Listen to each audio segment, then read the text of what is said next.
Hello, welcome to Friends at Film Camp, the podcast where two friends gab by the fire about our fun film perspectives. I'm Janian. And I'm Luke. And today we're talking about Luca. Luca is a 2021 Disney film released on Disney Plus through Pixar. It's directed by someone with a very Italian name that I'm probably going to butcher, but let's try it. Enrico Casaro, or Casarias. That's probably very wrong. Mm-hmm. I apologize to the director. So yeah, the film stars Jacob Tremblay and Jack Dylan Grazer as sea monsters exploring a southern Italian town. So, what did you think of it? I loved it, and I was not expecting to. I thought it was kind of just going to be like, I didn't think it was going to be bad, because most Pixar movies are like, they're at least average, you know, like they're an enjoyable time, even if you're not like obsessed with them.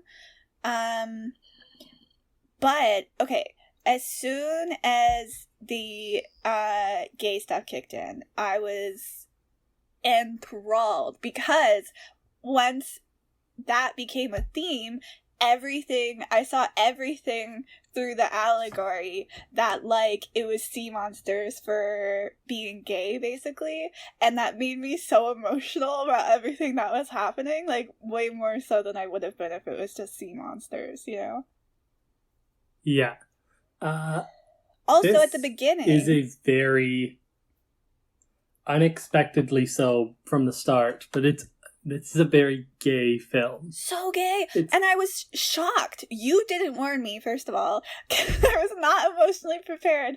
And I, like, Googled it, and everyone seemed to be in consensus that even though, like, it's not confirmed, but also they're really young kids, so it's, like, also, well, they're like, not that young. Like, they're young enough that it's not, like, an explicitly gay film. Yeah. Like, they don't do anything in that regard. How old but are they're they? Like 13 and 14. 13 and 14? That makes sense. Yeah, I guess you're right. But yeah. I saw it as not like explicitly gay. Like this is not like Call Me by Your Name or something where it's like, no. Oh my. Okay, like an adult subject. It's like a young romance film, like one of those kid films where they meet a neighbor who's a little wild and like the little girl's reserved and he's adventurous. It's a coming of age. And then they go on adventures together, except they're just both boys, and they're both, like, such devoted to each other. It's a coming of age gay love story, basically. I'm so glad you brought up Call Me by Your Name, because I kept thinking that this is like Call Me by Your Name, but for kids. Like, it's in, I don't know when the time is based, but Call Me by Your Name is in the Italian countryside in the 80s. It is a coming of age story, and there's like a tragic departing on the train. Like, there's so many parallels, it's kind of wild. I've never seen Call Me by Your Name, so it's just like, from what I know of it, because not to flex, but even before the allegations come out, I've never been a fan of Armie Hammer, unless he was in a role that was literally like douchey rich white dude who was an asshole. Then I'm like, yeah, I can believe that. Any other role, I'm just not into him.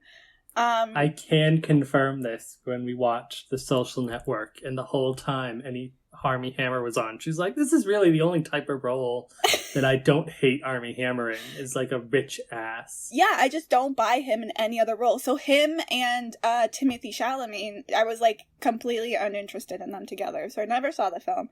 But I've heard a decent amount about it, and I think it's I don't think they did that on purpose, but the parallels are extremely interesting to me. Yes, it's so uniquely a unique perspective on young male bonding, like such strong devotion in young male bonding. Well, there's a lot of like, I mean, it is all subtext, but it's also very close to the surface. So much so that it's even iffy to call it subtext. Like, it is I guess it is something that you need to read, right? I'm queer, and so I automatically read things. I'm automatically always looking for, like, queer subtext. So if you were, like, I don't know, not, there's a whole group of people who just, like, are still very heteronormative and they aren't thinking gay at all. So if you weren't thinking gay, you could disregard everything for just friends, which isn't the end of the world. But from my perspective, there was so much physicality and like subtleness that was, like, inherently romantic from my perspective. Yeah, this is again, definitely because it's a children's film, so they don't really focus on that. But this is about as explicit they could go in a male-male relationship for kids without them just saying without the having words. them, like, kiss. So they don't, again, it's not direct that they say the words or anything, but like, this is a young love story. Yes, it totally is. And it's done in a way that I am disappointed in Disney with how much they want to say that they have their first gay character, but they never, ever, ever commit. So, because it's, like, Disney, I'm like, I mean, you could have committed, you know? But, that being said, I don't find the representation in this film, like, at all offensive or, like, queer-baity, because it feels very genuine, even though there is that, like, subtextual element, which can get frustrating as a queer person, that, like, you kind of have to read everything in subtext so much of the time. But how a lot in this film feels very, like, authentic and almost, like, pure and, like, knowledgeable. Like, it almost, I don't know any of the filmmakers. I don't know how any of the filmmakers identify, but there feels like there's, like, an implicit knowledge, if that makes sense. Do you know what I mean? I don't know if I think I know what you mean. I don't know if there was an intent for that. Yeah, it could have been accidental. They just wanted that type of strong relationship. So you don't think there was an intent for it to be romantic? I don't think that there was explicit intent by the director. That's interesting. I don't know if everyone had the intent, but for me it comes across that at least some people in the making of the movie had that intent. Otherwise, I don't think it would come across as strongly as I found it did. Well, let's start with the plot, and particularly the opening scene where Luca, timid sea monster living off a Italian coast, is herding his family's goatfish back and forth while being fascinated but terrified of the humans above him. Yeah, so the goatfish are a really cute idea. That was a cute way to start the film. I personally have always been obsessed with mermaids, and while they aren't mermaids in this, the vibe is similar. So I was immediately interested, but I was actually a little annoyed with the beginning of the film because it was so similar to The Little Mermaid.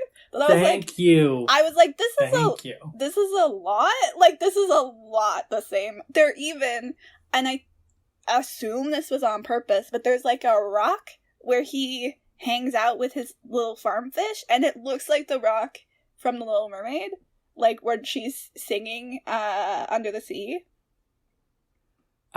Yes, this whole opening scene, basically from him starting at the start to when he runs away. Yeah. I was like, oh, this is just Pixar remaking The Little Mermaid. But with with boys. Yeah. But okay. I was just like, I thought Pixar wasn't going to do that. Yeah. It changes. And it wasn't quickly. Bad. It wasn't poorly done. It was just The Little Mermaid again. Yeah. So I was annoyed in the beginning, but I was relieved that they quickly moved on from that. Like, he he finds a few stuff from that had fallen off a boat, and he's like interested, and you can tell that he's interested in the surface, and his parents are protective and they don't want him to go to the surface because they think it's dangerous. So they do the classic sort of like kids movie overprotective stuff that makes you want to go do it more because now you're like forbidden to do it anyway. Which also has so much allegory potential with like being queer and like your parents this movie being has worried. A lot of allegory potential. Oh, it's so good. It's so very allegory heavy. It's so scrumptious. I loved it. Like with like your parents being like, oh, we love you, but we are like worried, you know, we don't want you to be hurt. Like very similar stuff. Anyway, I was very pleased with how quickly. I was worried they were going to stretch out the like him wanting to go to the surface, but the parents wouldn't let them. Like, that's very Little Mermaid. But they actually moved on from that really quickly, which is once he meets, what is his name? Alberto? Alberto is literally my favorite character. I don't know why I can't remember his name. I keep wanting to say Allegro, which is they do kind of a poor job introducing his name. Yeah. They don't really give you time to learn it, which I did notice while watching. I'm like, I don't really know his name. Because they didn't really... They told me, but they didn't do a good job telling me. Anyway, I love Alberto. He's my favorite character. But we meet him pretty quickly, and once we meet him is really when the film changes vibes from Little Mermaid. And for me, it's like when it kicked off. It was like, I went from being like, okay, this is kind of annoying, they're just redoing Little Mermaid, to being like, no, they aren't anymore. I kind of disagree with you on your timing. Oh, okay. How so? When we meet Alberto, I still felt Little Mermaid-y, because they were still like just going, human world, it's so cool, and stuff. And no, I was like, you're that's right. very You're Little right. Mermaid. There's a very similar. It was when the parents said, we're going to be sending you to the bottom of the ocean, and here's your creepy uncle, played by Sacha Baron Cohen, which I didn't expect, and I don't know how and why he did that. Again, complete fucking allegory to like conversion camps. Like complete fucking parallels there. Anyway. Which, by the way, side note for Canadian politics, I'm mad that the government has not got that passed. Got what passed? The House of Commons just passed a law banning conversion therapy for kids. Ow. Yeah. And I was like, yay. But then the Senate just stopped it. What? Yeah. That's fucked. So it might not happen anymore. Who knows? That's so stupid. Sorry. But no, you're right. You're right. I wasn't actually, I think I misspoke, because you're totally right in that at the beginning, especially with Luca trying to like walk and get out of the water, very aerial with her legs and like the seaweed, you know. But I think I was thinking more once they go to Alberto's house and start like being really close and trying to build fake Vespas and stuff. I thought it was when I really strongly feel that it changes its path when he runs away and moves to the human town. Yeah. Okay. Because, for me, it changes before then. That's when they like they were obsessed with a Vespa before. Yeah. But they get like, they want to win a race now because they get a prize money for if they win the race, and they get a Vespa. Yeah. And they meet this little girl in the town. Well, not this little girl. Well, this girl who's their age. We can't. Julia. I don't want to skip over them. They're growing closer together though, because that's when that's when the queer undertones really settles in. Are you talking? Well, what did you think of those scenes with the two of them first bonding? I loved them. I thought they were so cute, and it is part of literally their plan in getting a Vespa, which is just because Alberto had a poster of a Vespa, and there's a really cute theme throughout that Alberto's been living on this island by himself, and he has very limited contact with humans, but way more contact than Luca has. So Alberto takes the information he has and often misinterprets it But then he tells Luca, and so then they both think this, like, completely wrong thing. So anyway, they have an ad for Vespa, which says, like, Vespas are the best thing ever in the whole world, because, you know, that's what ads say. And so they're like, wow, it's true. If we have a Vespa, everything will be fantastic. But the reason they want a Vespa so bad is so they can fucking, like, travel the world together and, like, only be the two of them, and it's so cute.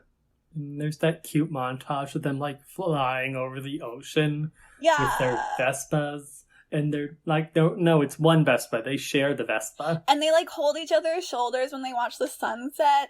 Ooh, and what is it that Luca keeps saying that, like, banishes your fears? Like, nobody... Silencio Bruno. Silencio Bruno! That's also so cute. Yes, I thought it was so cute. Yes.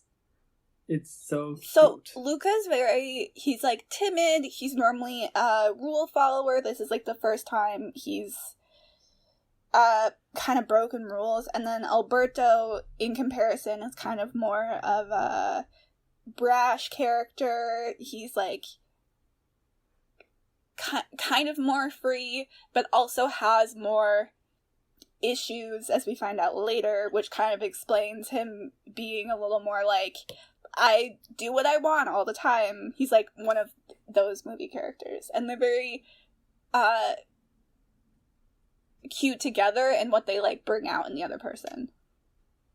Okay, this is not related to that, but it is. But I have found a quote on the article for the Gay Times. Yeah. I have found a quote from the director in response to everyone saying that they are like, these two are in love. Yeah. The director says, quote, I love Luca's movie and he's such a talent, but it truly goes without saying that we really willfully went for a pre-pubescent story. This is about a platonic friendships. Okay. Well, he's wrong, obviously, so... Like, I understand he would look bad if he compared it to it, because, like, if that's an adult movie and this is a kid's one. Yeah. But, like, yeah, he's wrong. This is a love story. It doesn't matter what he thinks about it. It is.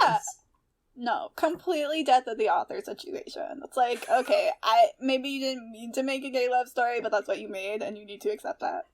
That's like calling The Fault in Our Stars a story about not a story about being sick. Yeah. It's like kind of the whole thing. Yeah. Okay, so Alberta and Luca have made friends. Luca has been running away from his farm duties. He, like, built a little statue of himself and told the fish that the statue was in charge, and the fish are not very smart, so that's been working surprisingly well for him. So, Alberto and Luca have been, like, bonding. Alberto lives on this island by himself in sort of this, like, dilapidated tower. That's very cute. I love dilapidated places, and I was like, oh, yes. So they keep making these, like, fake Vespas out of, like, trash, and then they ride them down this hill, and they always fall apart, because they're just kids trying to make a Vespa out of trash. When Luca's parents find out, which we kind of talked about before, and they are very concerned about Luca's safety, and so they call the dad's uncle, who is one of those fish that live really, really deep underwater, and they plan to send him away to the bottom of the ocean so that he doesn't have any way to go to the surface anymore. Yes, and I liked how the parents, they don't dwell on the fact that he's sneaking away and the parents don't figure it out. They, like, figure it out very quickly. Yeah. Because it's not a very good plan. Yeah. I'm just going to go over here and put rocks and no one will notice. Which I like, that they quickly figure it out. Yeah. And then they don't dwell on the whole you can't leave thing. They like, you're leaving tonight. And then he runs away. Yeah. He runs away and he goes to Alberto and basically tells him the whole situation, which I also love. I feel like a lot of plot points in these movies are often, like, miscommunication or, like, Luca would, like, go to him and be like, oh, we have to go over here, but, like, I'm not going to tell you why, and then there'll be, like, this weird secret between them, which I love that none of that happens. He's just like, my parents want to send me away, and, like, I don't want to leave you, like, I don't want to be banished to the bottom of the ocean, and Alberto's like, okay, let's go hide in the human town, because they won't look for us there. Which, again, is kind of, like, based on nothing, like, Alberto, like, part of his character is he pretends that he knows more than he does, or he likes to be seen as the knowledgeable one between him and Luca, because he does know more, but still what he knows isn't very good. So he's completely wrong that his parents won't go look for him in town. That's literally the first place they go look. But it makes sense from, like, his perspective, and seeing as they're, like, teenagers. From their perspective, it makes total sense that they would run to the town that's very close. Yes, exactly. It's like a foolproof plan in their minds, and it's like Yeah. such a not foolproof plan. Yeah, it's like, obviously that's the first place they would look. Like, the human town's literally all they've been talking about. So it's a very silly plan, but it makes sense. So yeah, they go to this town, and it's the first time they're really interacting with humans on, like, a major level. I don't think we've ever spoken about this. But they basically, how it works is when they're wet or they're in water, they immediately kind of turn into their fish beings, and when they're dry, they just look like a human. So and it's not very hard to get dry in this world. Like, it gives them, there's, like, a decent amount of leeway. It happens pretty quickly, too. It's not, like, a dramatic, like, werewolf transformation or anything. So they go to this town. There's this really funny gag that they do a few times where what is the line? They see this fisherman yell to another boat, like, what are you doing, stupido, or something? Yeah, Anyway, it's because they're mad at the other boat, because the other boat drives really near them, but they see this and they're like, oh, that's what humans say to other humans.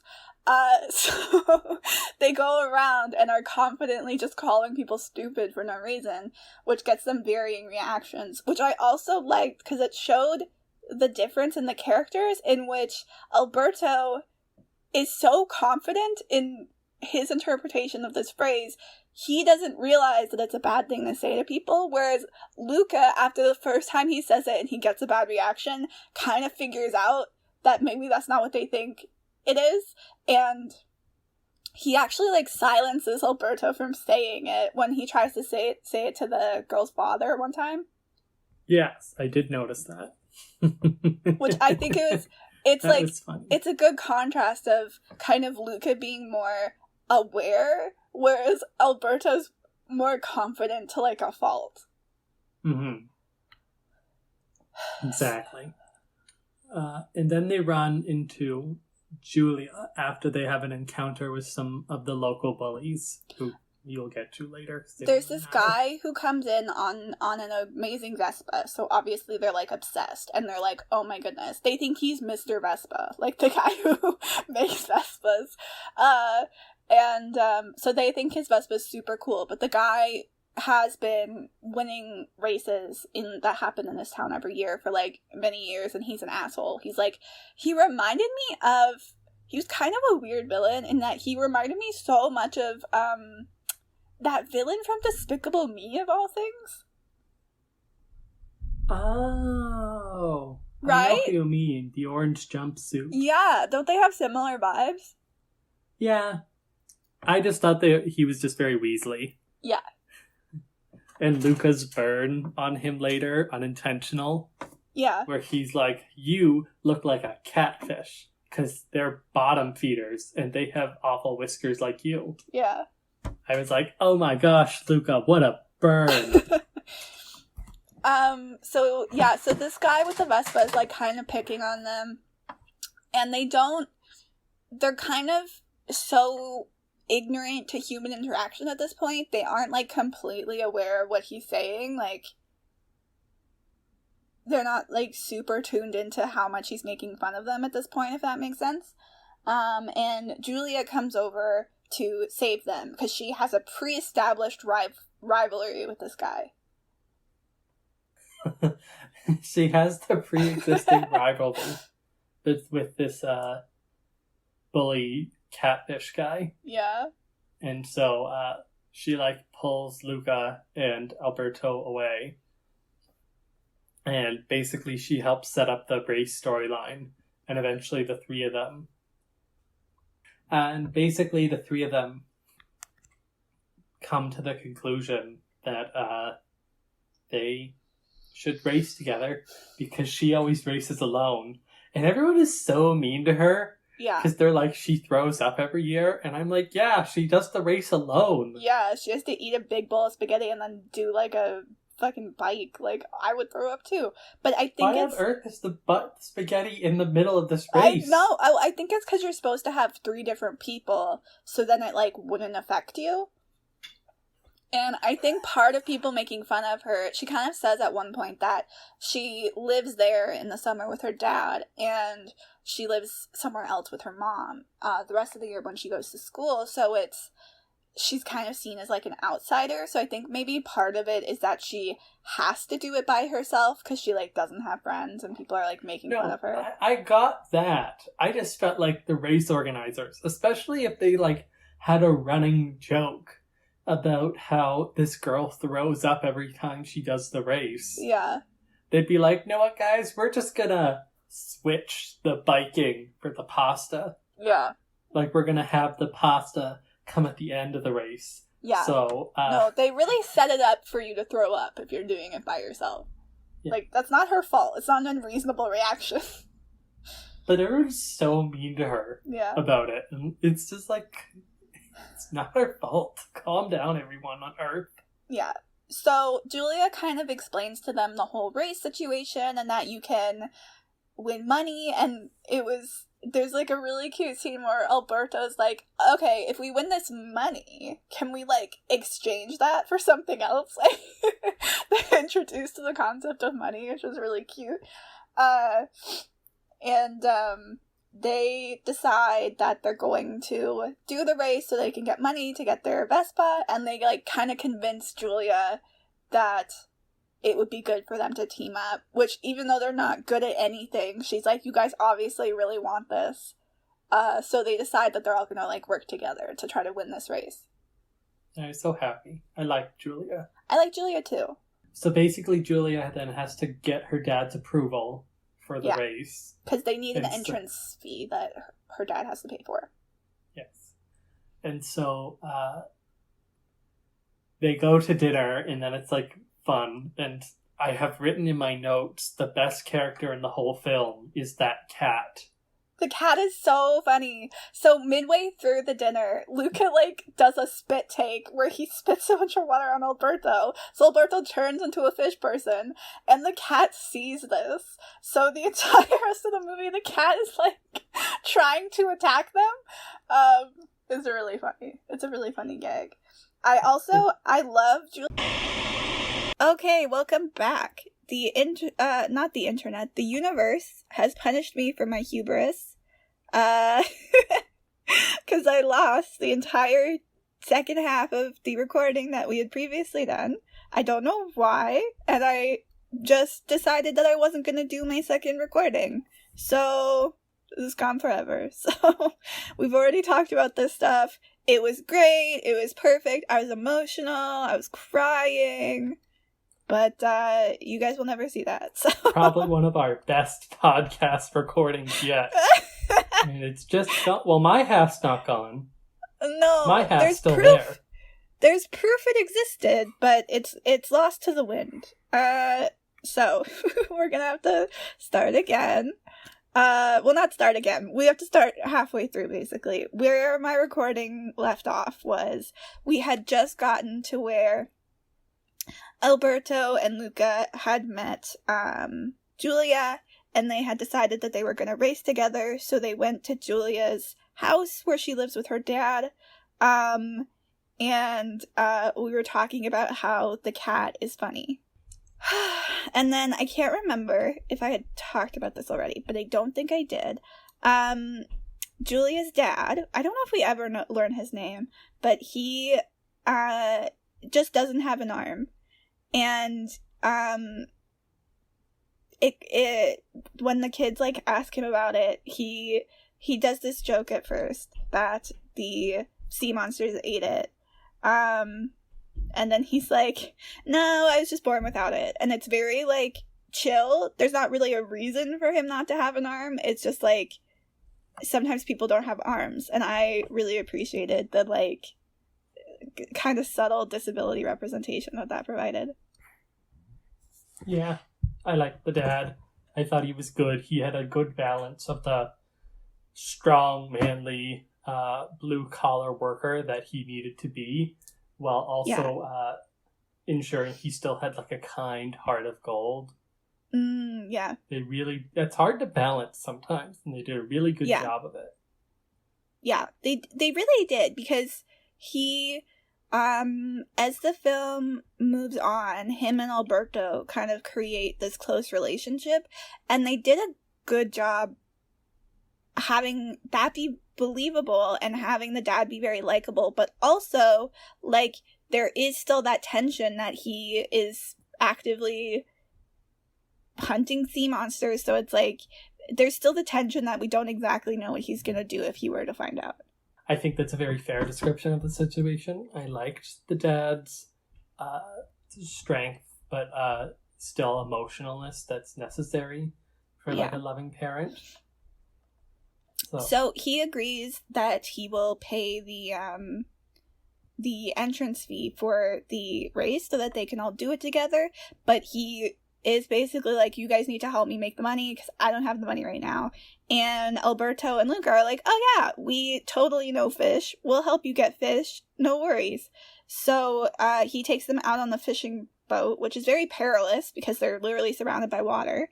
And there's a really funny joke where they are fishing in like some random spot and they aren't getting that much fish. And Luca is like, oh, well, it's probably because we're over a haunted fish graveyard. And then the dad kind of looks at them weird because that's a very strange thing to say. And Alberto's like, oh, no. We don't think it's haunted, but the fish think it's haunted. Which I just thought was really funny. Yeah, that's a really funny line. And I love Alberto recognizing that was a weird thing to say, but also completely misinterpreting what's weird about it. But with the confidence that he normally has, he's like, no, this is the weird part. I will fix this situation. So they tell the dad where to go fish instead, and he catches a shit ton of fish. So he's like, yeah, you really did know where to find the fish. So he's pretty cool with them now. And agrees to pay the entrance fee, and then now we have our, like, training segment of the film. Yes, and, they do good training. They, what is the sentence? They do good training. I did think that was funny, but I wasn't gonna call you out. They do lots of fun training montages. Alberto learns to eat well. Luca learns how to bike well, and he gets really good at it. And they just kind of bond together more and more, especially Luca and Julia. Well, before we get to that, whilst they're doing this training montage, this is when Luca's parents come to town. It's literally the first place they look, because it's the only place to look. Anyway. So they come to town, and then they start doing their shenanigans. Oh, the parents. The parents are really, really funny. They just, they're very much like the comic relief of the second half of the film. Is in their whole thing is they're trying to find Luca, but the only way they can tell what he looks like, because they don't know what his human form looks like, is to get him wet so he'll transform. So they keep splashing children in more dramatic comedic ways. Community. First they just push a child in a lake, and then the mom goes like aggressive soccer player and like Yeah. kicks the soccer ball at children so violently Yeah, she's that they hitting get them thrown really into hard. water, and the children, they just look like annoyed the whole time above anything else, Yeah. which is not the normal reaction. But it's just Yeah. funny how much Hi. they just want that. Like, they want to find him by getting them wet at any cost. And as the film goes on, you can start to see, like, kids running away from them when they, like, show up in places, or, like, flinching when they see them. So it's apparent, like, as we've been following Luca and Alberta. I just switched the last sounding of their name. Luca and Alberta. Luca and Alberto. As we've been following them, the parents have just been terrorizing the children of this small town. Yes. I think it's just so fun.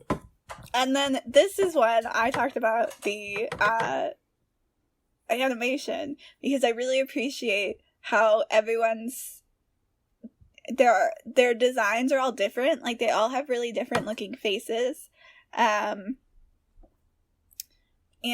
I just really appreciate that. But in a few scenes, I found this, in a few scenes, like, the terrain and the landscape looked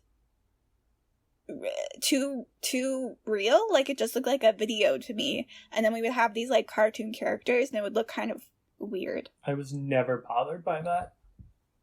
Well, you said you didn't notice, right? Yeah, I never noticed, so I wasn't bothered by it. Yeah. That's fair. It wasn't every scene for sure. I just noticed it a few times, and I prefer my animation to be more stylized than that. So it was, like, kind of weird, but it was only in a few scenes, so it wasn't, like, a big deal for the movie. So then, as they're training, Alberto and Julia's dad have been hanging out a lot, because Alberto is helping him with fishing, and they're kind of creating a bit of, like, a father-son bond. And Luca has been hanging out with Julia, and they're talking about space mostly, because Alberto had told Luca that stars and the moon were basically, like, a big fish and then a bunch of anchovies. And now Julia is telling him about, like, actual stars and such, which is, like, not just, like, a rival for Luca's time, but also, up until this point, Alberto had been, like, the more knowledgeable of the two, and kind of, like, anything he told Luca was, like, taken at face value, because, like, Luca didn't know any better, and, like, he didn't have any other source of information, but now he does, and it's kind of like these two avenues of rivalry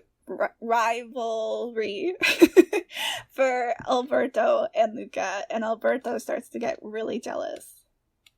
I thought it was really adorable the way that they show, like, his anger in that situation as jealousy because of it. Mm-hmm. So I just thought it was really cute, the, like, and romance and stuff, and how he keeps being like, no, you're a sea monster, they won't like you. You have to stay with me. And then eventually he goes so far as to out himself as a sea monster in the hopes of getting Luca back. And then Luca betrays him. Yeah. No one's really a good or bad person in this scene. No. But, it's so much allegory for, like, queerness, and this is one of the first times I cried in the last one, because Alberto is so heartbroken. So he shows Julia that he's a sea monster, because it doesn't make any sense. Like, it's not a smart move, but it's more of an emotional move to try to get Luca back, to, like, show him that the human world won't accept him, so he should stay with Alberto. And Luca kind of makes, like, a very shoot, what's the phrase? Like a very sudden decision. And instead of kind of siding with Alberto, he points at him and pretends that he didn't know, and he's like, oh, look, a sea monster. Yeah. And everyone around in the town literally starts trying to kill Alberto, and Alberto is like crushed, but so is Luca, because he feels really bad that he did that, but also all of the reaction to Alberto, he knows is a reaction to him as well. They just don't know yet. The forced outing scene. Yeah. Or not the forced outing. That's the wrong term. It's the queer characters, or any character with secret, but particularly queer characters in films when they're choosing to out together, but then one suddenly decides not to after the other one has already done it, forcing the other one to go it alone. Yeah, and get like all of the backlash by themselves. Yes. Which is just, it's like an emotional feeling. You see it when you see it, because you're just so distraught over you know the pain that both of them are in, and why each character has done what they did. Has done what they did. Yeah. Has done what they've done, but you still don't think any of them are right. You just think, like, there's so much pain here.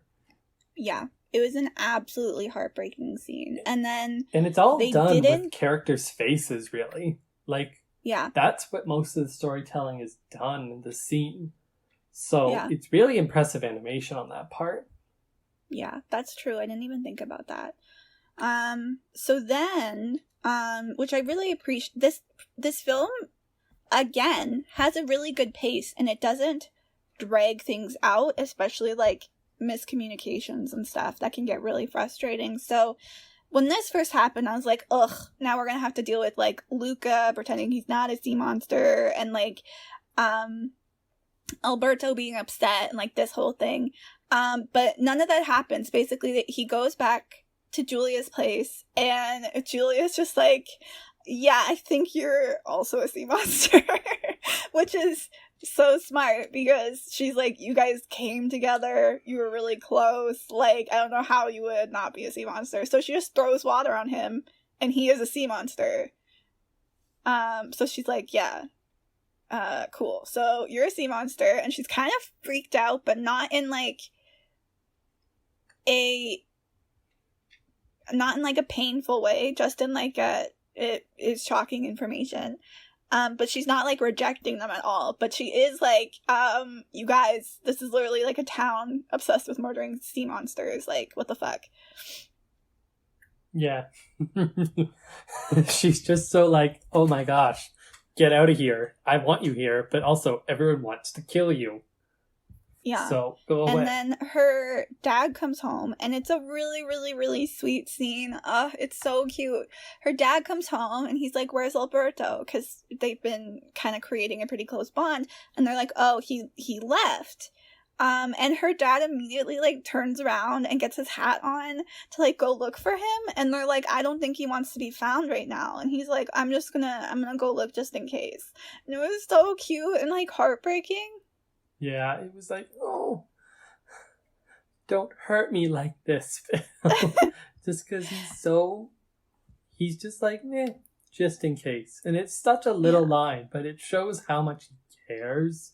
Yes, about exactly. This child. Like, he sees it as his son. Yeah. So Luca decides almost immediately, he's like, I have to go after Alberto and, like, fix this. And he goes to Alberto's island and finds him there. And it's revealed that below the Vespa poster were a bunch of ticks. And I've seen online, I saw someone count them. There's more than like 300. There's like 350 or something like that. So we find out that Alberto wasn't just like chilling and having the time of his life. His dad actually abandoned him to his own devices, basically, and he had been waiting for a really long time for him to come back and, like, change his mind. Which explains his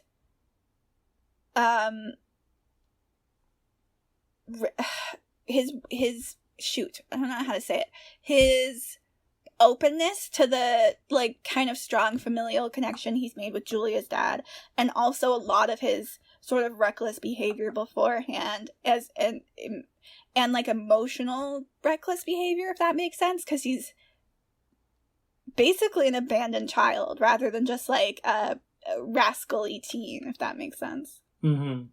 You can see it once you find out the abandonment aspect of his character. A lot more of his choices go from being kind of an obnoxious teenager choice to a terrified to be alone forever choice. Yes, that's a really good way to describe it. It's really good characterization, and also it's kind of an interesting thing because he said what his dad said was like, you're old enough to be by yourself now, which this kid, he's like, what, 14, 15, Alberto? 14, according to the 14. Wikipedia. So I feel like that's a very fish thing. Like, we haven't established that much world building on like how fish people work, but I thought that was an interesting thing, and that's like very uncommon for humans to be like, oh yeah, 14-year-old, you're on your own. But for fish, you leave your kids very early. Well, so Luca I doesn't seem to be being left. What? Like, Luca's not being left. No, I'm not saying it's like a common thing, but I don't know. Maybe that wasn't what they meant to be doing, but I think that they just meant to say the dad's kind of a bum. Yeah, that's also fair. Either way, Luca's kind of like trying to mend stuff with Alberto, and Alberto's kind of he's hurt still, and he's kind of like, Luca's like, oh, it'll be great. We'll get our Vespa, like everything's fine. And Alberto's like kind of moody, and he's like, man, no, it's not. And Luca kind of has this really innocent like attitude where he's completely not accepting Alberto's like pessimism. He's like, no, I'm going to fix this. I'm going to go win the race, and everything will be perfect. And we'll make up, and everything will be great. Mm-hmm. Yeah, I liked how their roles kind of switched around here, where Alberto became the one afraid of losing his friend, so he became too cautious for his own good because he was too afraid to be vulnerable again. Yeah, because he's afraid he'll lose Luca because he almost lost him before, and Luca has become brave to a fault, where he's willing to put himself in direct danger. Yeah, just for his friend. Yeah, exactly. So Luca goes back, and he decides he's going to do the race by himself. I don't know why he doesn't do it with Julia. Like, I don't know why he decided that. Because they could have still done it together. But he decides to do it himself. It could have been explained more in that situation. I don't know exactly why they did that, but yeah, I'm sure they had a reason. Probably just for the drama of it all. Yeah. Well, I think it helps in terms of the fact that he's like doing it fully on his own, because she'd still have to do the first 2 parts. What do you mean? Because he couldn't swim on her team. Yeah. And he doesn't know how to eat. Yeah, but then that would have made it easier for them to win. Yeah, but I don't know. It doesn't matter. Yeah. It doesn't really make any sense, but I don't know. He's determined, and he's going to win by himself. So it starts with swimming, and obviously he can't swim in front of everyone because he's going to turn into a sea monster, and they're going to want to murder him. So he goes in this like old what are those called? Scuba suit. Yeah, he goes in like this old scuba suit and he like walks along the bottom of the surface, which again, we kind of had an argument last time about whether he ended up swimming or not. I don't think he did. I don't think he very did. confident that he did. Okay. I don't think so. Well, he might not have swam, but he got wet. Yeah, he did get wet, but that wouldn't have made him faster. I don't know. Anyway, it sets him back a little bit, but not enough for, like, reality. But it's a movie where he has to win the race, so it's fine. Then they go to the pasta eating portion of the race, and Julia kind of, like, helps him a little bit because he's not figuring out how to pick it up with his fork well enough, so she's like showing him how to do it so he can do it a bit faster. And then we have the bike riding part, which is the important part, and it's the one he trained for, so he's actually like really good. Like he's passing everyone going up the hill, and then it starts raining. It starts raining, and so Luca quickly bikes under an awning before he is revealed and realizes he can't finish the race. He's decently far ahead at this point, so he's like... He was going to win. Yeah, but he has enough time to take this pause without losing immediately. But he knows he's not going to win, because rain doesn't stop right away. Yeah. So he's going to lose, and he's all sad, and then, out of nowhere, he sees Alberto climbing up the mountain heroically, with his blue umbrella, a giant blue umbrella to cover him in the race. And it's all exciting. And we're like, he can win. And then Alberto trips right away. Yeah. And this is the second time I cried. Of the 3 times, there's one more still. But, so Alberto trips and the umbrella goes flying, and so he turns into a sea monster again, and he's just laying in the middle of the road, and Luca, goes to help, and Alberto's like, no, stay there, and, it's just, the allegory for queerness is just, too much. He's, he's sacrificing himself for Luca, basically, so that Luca doesn't have to reveal himself, and it's a lot. And Luca doesn't even really hesitate. He bikes into the rain so that he's also revealed to be a sea monster, and he grabs Alberto's hand and swings him onto the back of his bike, and now they're biking down the hill together towards victory. And it's so sweet, but the evil dude literally sees them and is like, I'm gonna straight up murder these 2 children right now. So they're trying to bike to victory. Meanwhile, this guy is literally throwing harpoons at them with fucking intent to kill. And he's so violent. He just... So violent! He just, even if you think they're sea monsters, you just saw them be children. You know they're not dangerous at this point. You just really want to murder kids. Yeah. He just really wants to murder them children. So Julia, they're right at the bottom of the hill. They've avoided him a few times. And then Julia, seeing that the guy's going to throw a harpoon at them again, purposely crashes her bike into him so that they both crash onto the ground.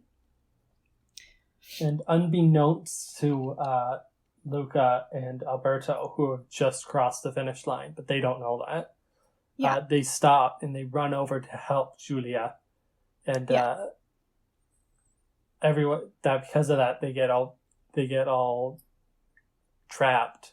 They're surrounded by everyone now. Basically, they're trapped and they can't get out of it, and everyone's like, "Okay, now we have to kill you because you're monsters."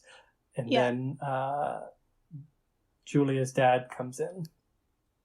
Yeah, and it's a very emotional scene, again, because of the fucking allegory. Don't take a shot every time I say allegory.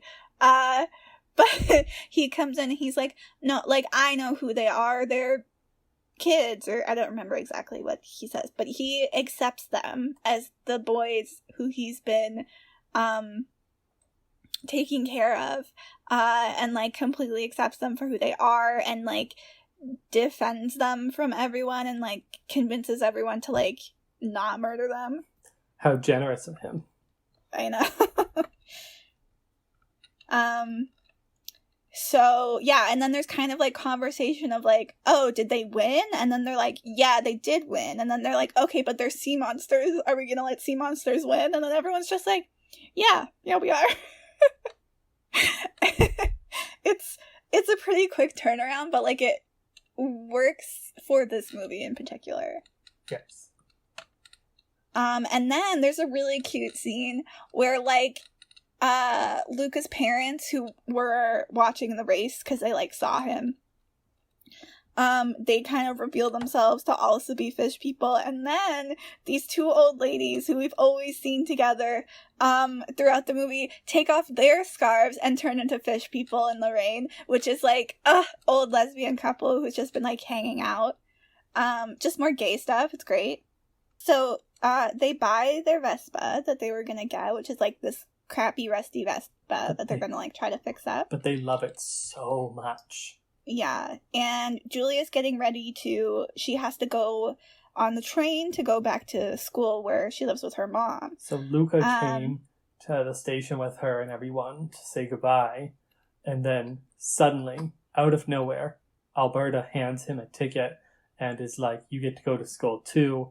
I sold the Vespa, now you can go to school, and I get to stay here and have a dad for a bit. He convinced Luca's parents to let him go. Yeah, and he sold the Vespa, basically sacrificing his dream so that Luca could go to school. Yeah, and then Julia's mom said, like, hey, you can stay here help me, and he decides he's gonna do that. So then we have this fucking tragic scene, because, like, Luca, at first, he's like, oh, are you coming? And then Alberta's like, no, and he, like, explains everything, so they have to be, like, separated, like, really suddenly, and, like, no one's emotionally prepared for it, and they're, like, holding hands as the train is pulling away, and then their hands, like, separate, and, like, Alberto's still, like, chasing after him, and then Luca's, like, crying in the rain. It's, like, a lot. Yeah. And this was the third time I cried. A lot. And it just kind of is so much.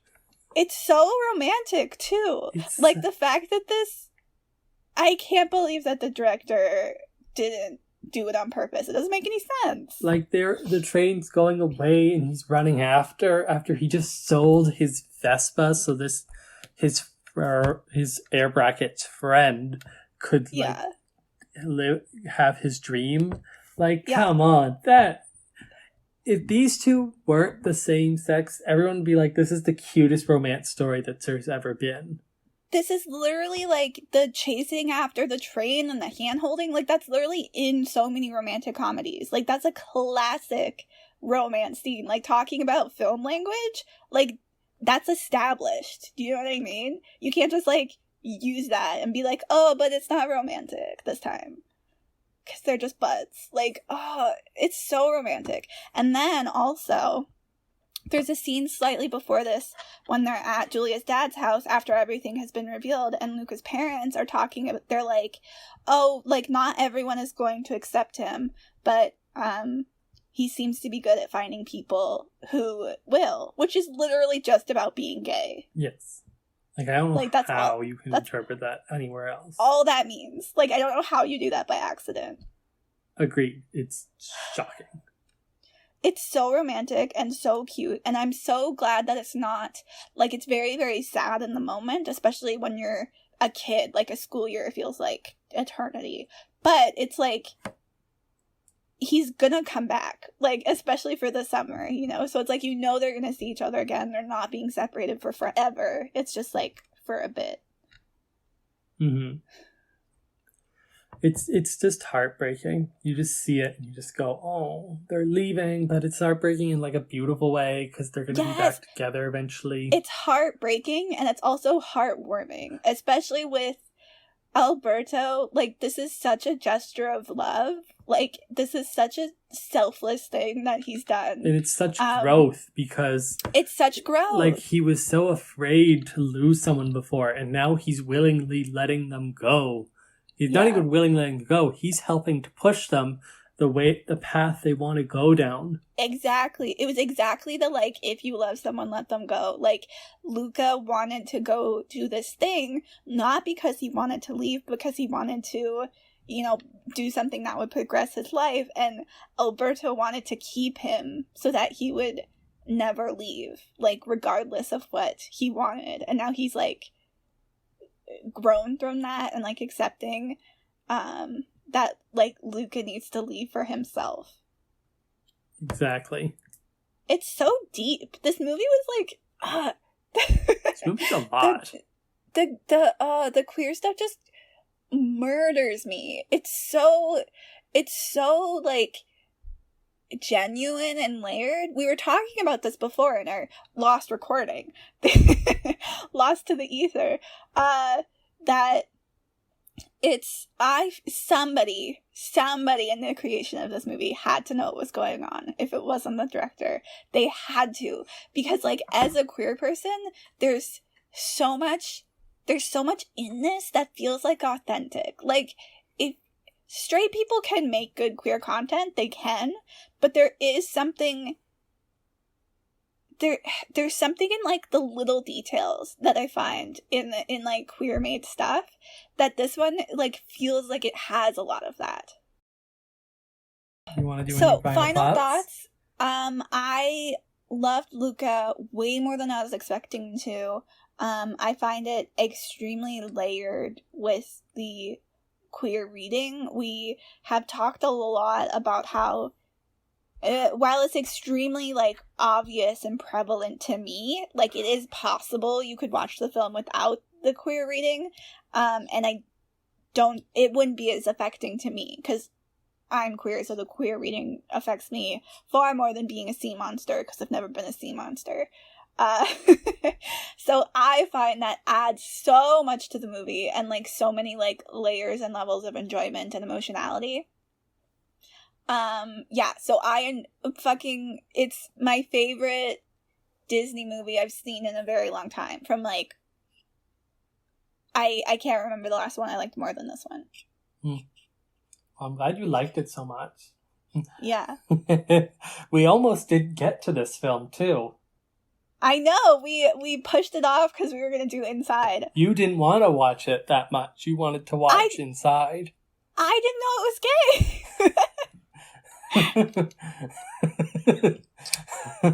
That's just how I'll convince you to watch everything from now on. I'll be like, I've heard that there's a queer reading, and it'll be like Adam Sandler's new stand-up special. No, I am never watching an Adam Sandler movie. I know, I don't like Adam. Well, there's one I want to watch, but it's his drama film. Okay. So yeah, I really liked Luca. I thought it was a great film. It had great acting, especially by Jacob Tremblay and Jack Dylan Grazer as the two lead characters, and I really recommend you see it. Yeah, it was really good. Way better than I was expecting. So thank you all for joining us at Film Camp this week, and we'll see you next time at the campfire.